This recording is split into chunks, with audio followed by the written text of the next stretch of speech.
Hello friends, इस video में हम लोग आईआईटी एडवांस्ड 2024 पेपर 2 का एक क्वेश्चन डिस्कस करने वाले हैं। इन्वर्स ट्रिग्नोमेट्रिक फंक्शन का है ये क्वेश्चन। तो ये क्वेश्चन तो इन्वर्स के देखिए क्वेश्चन बहुत ज़्यादा टफ नहीं होते हैं अगर उसमें फंक्शन ऐड नहीं होता है तो चलिए देखते हैं इस वाले क्वेश्चन को। बहुत ही ईजी सा क्वेश्चन है।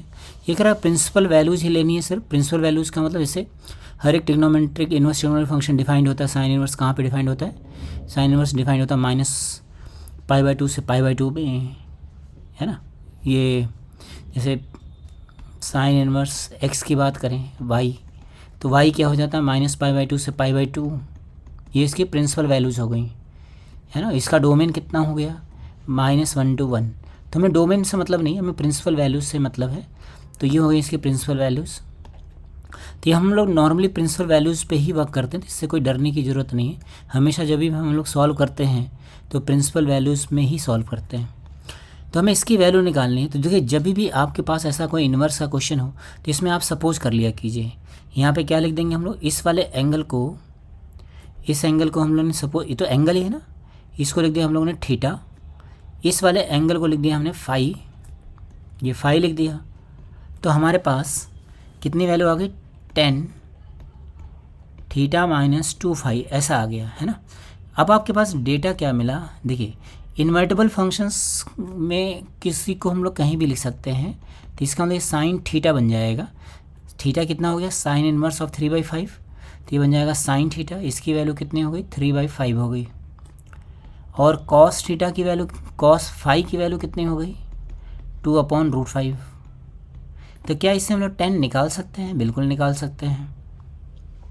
एक राइट एंगल ट्रायंगल बनाएंगे, थीटा है, ये है 3, ये है 5, ये है 4, मतलब 10 थीटा की जो वैल्यू होगी वो होगी 3/4। ऐसे ही हम लोग यहाँ पे फिर से राइट एंगल ट्रायंगल बनाए हैं। एक राइट एंगल ट्रायंगल बनाया, ये लिखा हुआ है यहाँ पे 2, ये लिखा हुआ है √5, तो ये वैल्यू हो गई 1, ये हो गया एंगल फाई। तो 10 फाई की वैल्यू कितनी हो गई 1/2। आपको क्या निकालना है, आपको निकालना है ये एक्सप्रेशन की जो वैल्यू है इसकी। तो इसमें हम 10a-b का फॉर्मूला लगा देते हैं। तो हो जाएगा 10 theta -10 2 phi divided by 1 + 10 theta into 10 2 phi, है ना। तो देखा आपने ना, इन्वर्स का यूज़ बस इतना ही है। इसके बाद सारा क्या हो रहा है, ट्रिग्नोमेट्रिक रेशियोज एंड आइडेंटिटी का यूज़ है। तो यहाँ पे 10 2 फाई की वैल्यू निकाल लेते हैं। 10 2 फाई कितना हो गया, ये आ जाएगा 2 10 phi divided by 1 - 10 square phi.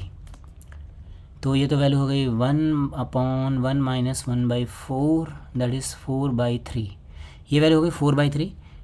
तो ये वैल्यूज़ हम लोग यहाँ पे डाल दें तो कितना आ गया, 10 theta is 3/4 and this is 4/3 divided by 1 + 10 theta that is 3/4, 10 phi 4/3, 10 2 phi की मतलब इसका एलसीएम लिखा तो 9 - 16 - 7 अपॉन 12 12 कैंसिल आउट, 12 + 12 24 हो गया। बस यही आंसर हो गया फ्रेंड। बहुत ही इजी सा क्वेश्चन था, है ना। एडवांस में ऐसे क्वेश्चंस को हमें बिल्कुल भी नहीं छोड़ना रहता है। ऐसे क्वेश्चंस को पेपर में हमें आइडेंटिफाई करके तभी सॉल्व करना रहता है। होप करता हूँ कि आपको क्वेश्चन समझ आया होगा। तो इसका बी ऑप्शन करेक्ट हो गया फ्रेंड्स। Okay, thank you.